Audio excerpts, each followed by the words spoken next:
jadi anak yang soleh ya, taat sama orang tua, taat sama ibu guru. Ais mau sekolah nggak? Ya. Iya, besok kalau sudah sekolah iya nurut ya. Ya. Iya. Oke, baca doa dulu yuk. Bismika. Dah bubuk.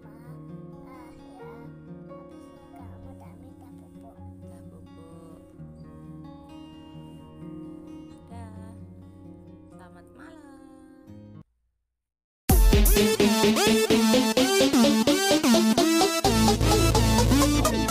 Bismillahirrahmanirrahim. Assalamualaikum warahmatullahi wabarakatuh. Come back to the channel Yuindah.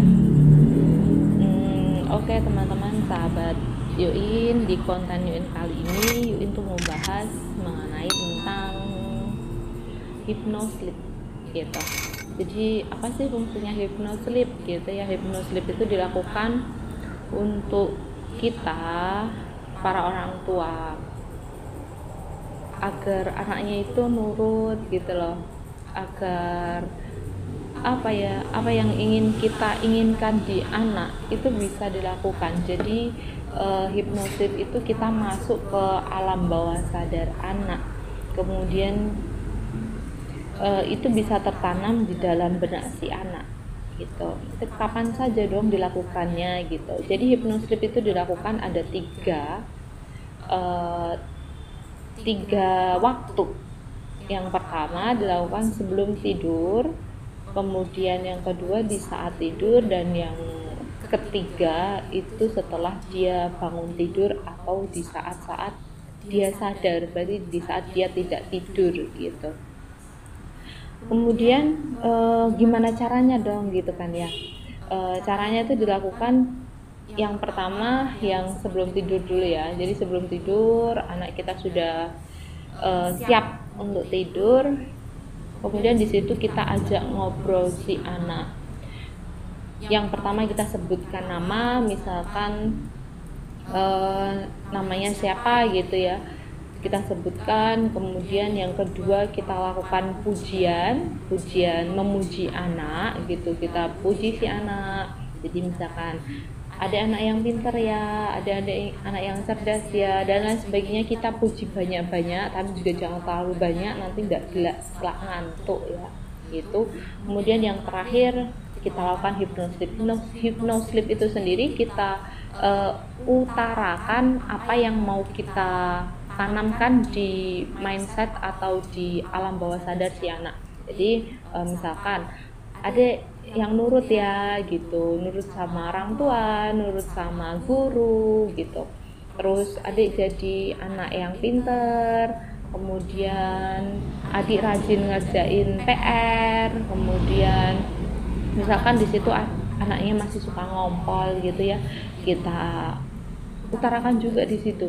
Adek jangan ngompol ya, kalau mau pipis bilang gitu. Jadi masih banyak lagi hal-hal apa saja yang mau kita tanamkan di diri si anak atau harapan kita orang tua yang mau kita utarakan di anak, utarakan. Jadi sebelum tidur itu kita utarakan seperti itu. Jadi setelah itu anak boleh tidur gitu.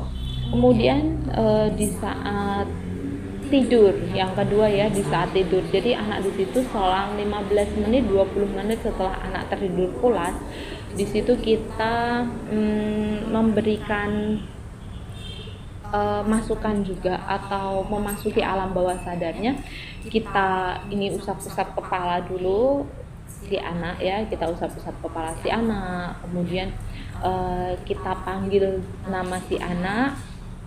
Kemudian di situ juga kita utarakan lagi apa yang akan menjadi keinginan kita atau hal apa saja yang mau kita masukkan ke alam bawah sadarnya gitu.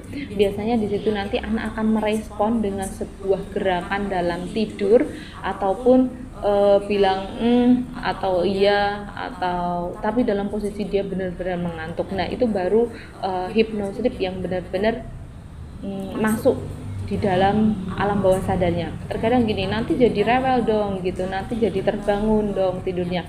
Sekali dua kali memang iya, tapi next ketika itu sudah menjadi rutinitas atau kebiasaan, itu akan sangat mudah dan anak akan dengan sendirinya merespon hypnosleep. Jadi yang kita harapkan ke anak itu sendiri seperti itu.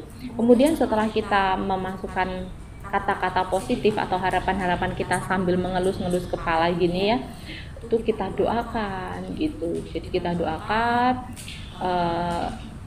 kita mohonkan dengan Tuhan kita gitu ya. Kemudian kita biasanya sih boleh iya boleh enggak kita tiupkan di ubun-ubunnya gitu setelah kita berdoa seperti itu. Kemudian yang terakhir, dikala dia bangun tidur atau saat dia sadar gitu ya, itu bisa dilakukan kapan aja, ketika dia sadar ya, ketika dia bangun tidur pun juga iya. Jadi ketika itu kita ngomong, kita panggil namanya, sama halnya dengan hal yang pertama tadi.